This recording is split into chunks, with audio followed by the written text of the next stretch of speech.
Thank you for joining us.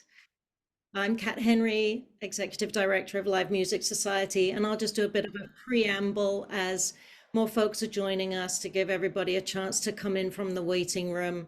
I recognize a lot of names. It's lovely to see familiar names and faces. Um, for those of you who don't know me or Live Music Society or Sarah, um, we are a foundation that has been around since 2020. Our mission is to recognize and protect small music venues and listening rooms across the United States so that live music can remain accessible to all. We believe in the power of creating a network of like-minded venues that can ultimately result in sharing best practices, collaboration, even collective problem solving. And that is our long-term goal, to create, we're not a trade association, but we want to create connections that strengthen the community of such an important sector of the music industry. But we recognize that it is hard to achieve economic stability when you're simply trying to keep your head above water. So from the very beginning, we were around a few weeks before the pandemic, and many of you know that we immediately launched our emergency funding, and we did that through 2022. And last year, we designed and launched our two new signature grant programs, Music in Action and Toolbox. And that is what Sarah's here to talk to everybody about today. Sarah McCauley is our program coordinator. And I'll just say that I'll stay on and we will be answering questions at the end, and I'll do my best to answer things, and Sarah will too. Whether or not you are eligible for this program or other program, I want to acknowledge how much everyone on this call does for live music. And thank you for your work. I hope that 2024 is beginning very well for you and will be a great year. So thank you for being here. Sarah, over to you. Awesome. Thanks, Kat. Thanks everyone for joining us. Really good to see a lot of faces I recognize and some new as well. Yeah, so we wanted to host this webinar to give everyone a better understanding of the goals of the Music in Action grant, and then also give some helpful hints on how to apply in Submittable and what jurors are going to be looking for when reviewing applications. So like Kat said, we did 3 rounds of emergency funding during the pandemic. And then last year we launched our 2 signature programs, the Music in Action grant and the Toolbox grant. The Music in Action grant is to give venue owners the opportunity to pursue creative ideas that expand their reach in the community, engage audiences, and therefore allow for long-term growth and sustainability. These goals differ from that of the Toolbox grant in that the Toolbox grant supports one-time smaller projects that enhance the venue experience in a more practical way. Things like upgrading sound equipment or installing ADA accessible features is what the Toolbox grant supports. And that differs from this larger, more programmatic community outreach goal of the Music in Action grant. So here I have the goals of the Music in Action grant that we have listed on our website. We believe that venue owners and their teams know what's best for their space and their audiences and know what's going to resonate in their community. And so that's why this program was designed to foster that creativity in these projects.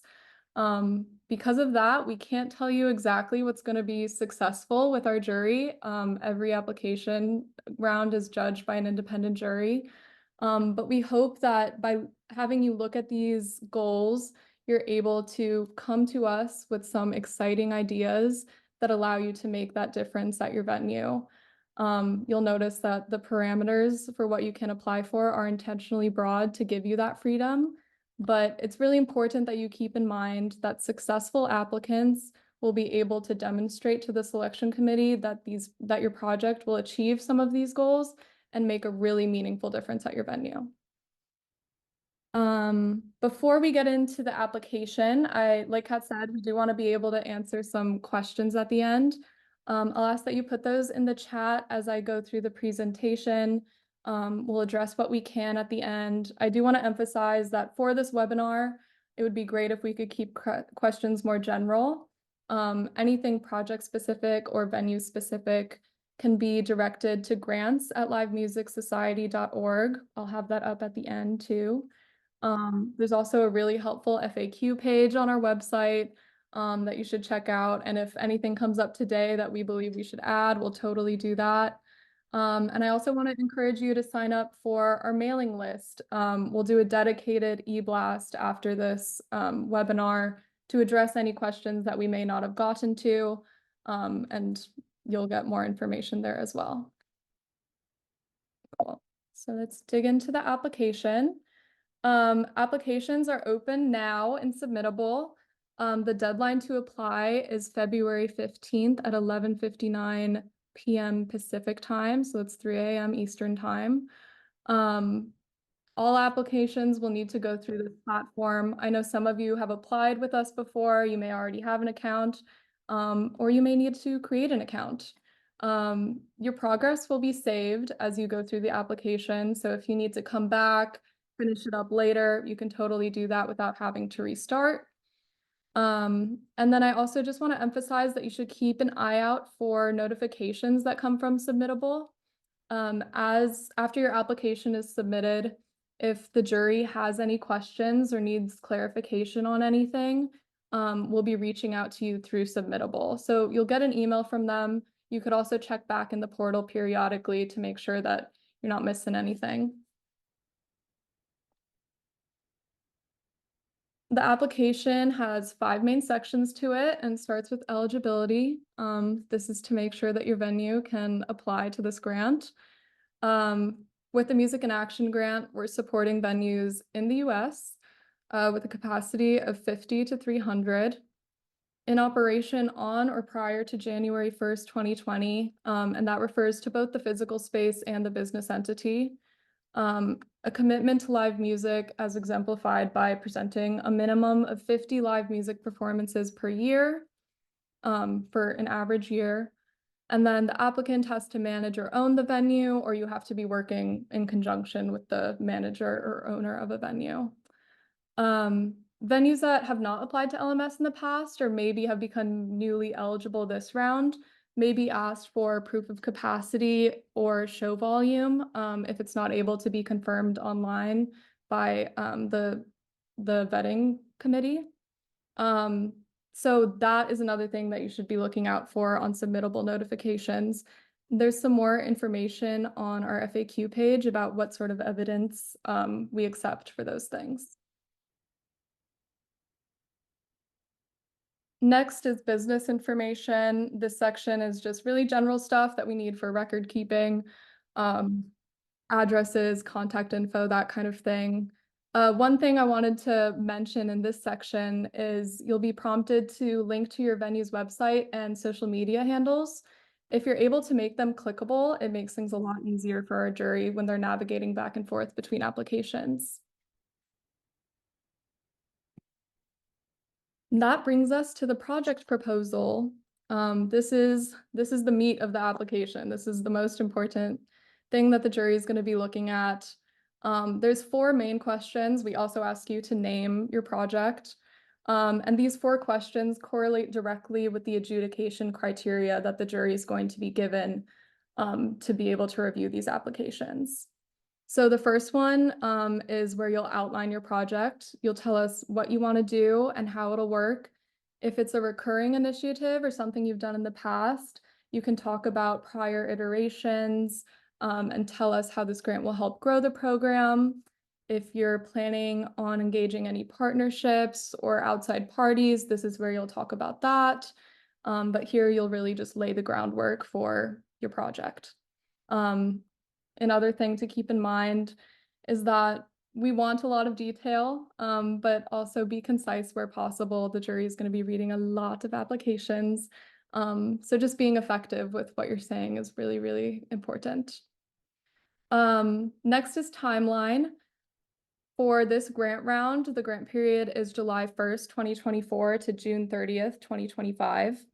All funds will have to be spent within that grant period. And so this section will just be the opportunity for you to lay out how your project or program will look within that 12-month span. I understand that you'll likely still be in the early planning phase for your project. Sorry. But any outline that you can give the jury about when these events might occur, when phases of the projects might occur, that's really helpful, even if it's just, a skeletal view of that. The next question asks about your reach. This is one of the most important questions because it's where you'll lay out what your goals are with your project. This is where you can tie in some of the goals that we looked at earlier.